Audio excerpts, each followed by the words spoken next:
Hello everyone, स्वागत है आप सभी का आपके अपने यूट्यूब चैनल पे। तो 71st का नोटिफिकेशन आ गया है और फॉर्म भरने का डेट भी अनाउंस हो गया है। उम्मीद है आप सबकी भी पढ़ाई अच्छी चल रही होगी। तो ये टॉपिक मेरा चल रहा है भू राजस्व व्यवस्था से। तो आइए देखते हैं।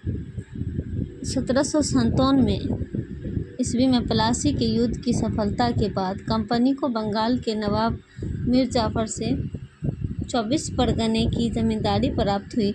1760 ईस्वी में कंपनी को बंगाल के नवाब मीर कासिम से बर्दवान, मिदनापुर और चटगांव जैसे क्षेत्रों से भू राजस्व वसूलने का अधिकार प्राप्त हो गया। 1764 ईस्वी में बक्सर के युद्ध में सफलता के बाद कंपनी को 1765 ईस्वी को इलाहाबाद की संधि से मुगल सम्राट शाह आलम द्वितीय से बंगाल, बिहार और उड़ीसा की दीवानी प्राप्त हुई। 1764 ईस्वी बक्सर के युद्ध के बाद कंपनी को 1765 ईस्वी को इलाहाबाद की संधि से मुगल सम्राट शाह आलम द्वितीय से बंगाल, बिहार और उड़ीसा की दीवानी प्राप्त हुई। क्लाइव ने अब बंगाल में द्वैध शासन लागू किया। यह व्यवस्था 1765 से 1772 ईस्वी के बीच चलती रही। इस दौरान में अंग्रेज़ों ने मोहम्मद रज़ा खां को बंगाल का नवाब दीवान नियुक्त किया और ज़्यादा से ज़्यादा भू राजस्व का प्रयत्न किया। इस प्रारंभिक दौर में परीक्षण के बगैर नीलाम करके भू राजस्व की वसूली ठेके पर दी गई। 1769 ईस्वी में आमिलों को हटाकर रेवेन्यू सुपरवाइजर की नियुक्ति की गई। 1771 में मुर्शिदाबाद और पटना में रेवेन्यू काउंसिलिंग की तथा इसी वर्ष कंट्रोलिंग कमेटी की स्थापना हुई।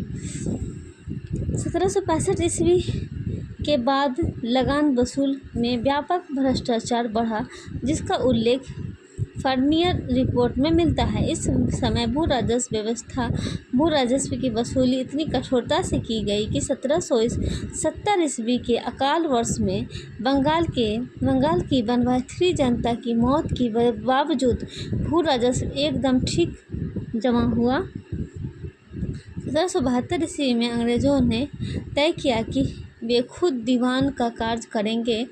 अब भू राजस्व जमा करने का केंद्रीय खजाना मुर्शिदाबाद से कोलकाता लाया गया। 1772 ईस्वी में पंचशाला बंदोबस्त शुरू हुआ। इसके अंतर्गत उच्चतम बोली लगाने वाले लगान वसूली का अधिकार दिया गया। इससे दूरवासी जमींदारों का आगमन हुआ। पंचशाला बंदोबस्त खत्म हुआ। 1777 ईस्वी में सालाना बंदोबस्त शुरू हुआ। भू राजस्व नीति को कैसे धारदार बनाया जाए, इसके लिए 1786 ईस्वी में रेवेन्यू बोर्ड की स्थापना की गई। 1786 ईस्वी से एक बनाया जाए, इसके लिए भू राजस्व नीति को कैसे धारदार बनाया जाए, इसके लिए 1786 ईस्वी में रेवेन्यू बोर्ड की स्थापना हुई, जिसकी समाप्ति 1793 ईस्वी में अस्थायी बंदोबस्त के साथ हुई। अस्थायी बंदोबस्त या इस्तमरारी बंदोबस्त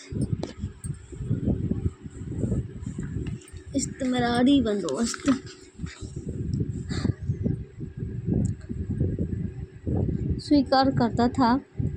इसको यहाँ से कॉर्नवालिस के बारे में की नीति के बारे में पढ़ते थे। कॉर्नवालिस ने वार्षिक लगान के स्थान पर 1790 ईस्वी में 10 वर्षीय लगान व्यवस्था लागू की और घोषणा की कि कोर्ट ऑफ डायरेक्टर्स से स्वीकृति प्राप्त हो जाने पर इसी व्यवस्था को अस्थायी प्रदान कर दिया जाएगा। डायरेक्टरों की स्वीकृति मिलने के बाद 22 मार्च 1793 ईस्वी को 10 वर्षीय प्रबंध अस्थायी कर दिया गया। भू राजस्व की यही व्यवस्था इस्तमरारी बंदोबस्त या अस्थायी बंदोबस्त के नाम से जानी जाती है। आइए देखते हैं रैयतवाड़ी व्यवस्था। किसानों के साथ व्यक्तिगत रूप से किए गए लगान समझौते को रैयतवाड़ी कहा गया। यह व्यवस्था मद्रास, बम्बई, पूर्वी बंगाल, असम और कुर्ग में लागू की गई। इस व्यवस्था के अंतर्गत ब्रिटिश भारत की 51% भूमि आई। इस प्रकार भारत के सबसे अधिक भूभाग पर यह व्यवस्था लागू की गई।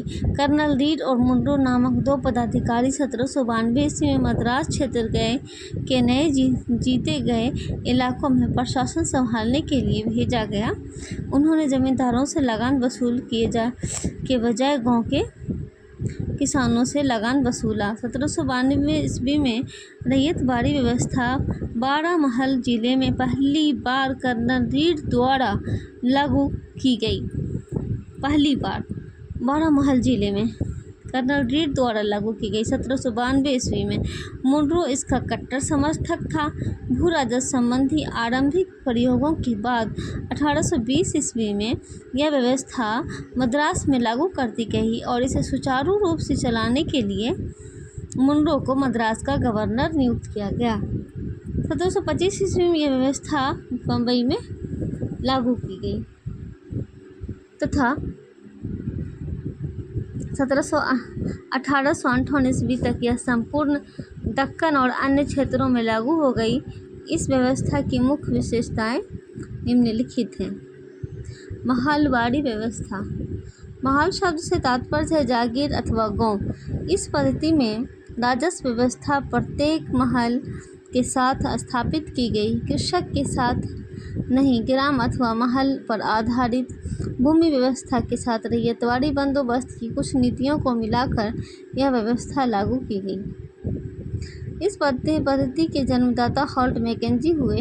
1819 ईस्वी के अपने प्रतिवेदन में उन्होंने महलवाड़ी भूमि व्यवस्था का सूत्रपात किया। 1822 ईस्वी में यह व्यवस्था कानूनी हुई।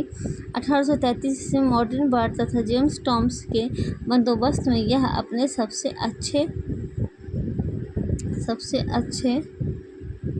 रूप में सामने आई। तो इस व्यवस्था के अंतर्गत उत्तर प्रदेश, मध्य प्रांत और पंजाब प्रांत आते थे, जो ब्रिटिश भारत के कुल भाग का लगभग 30% था।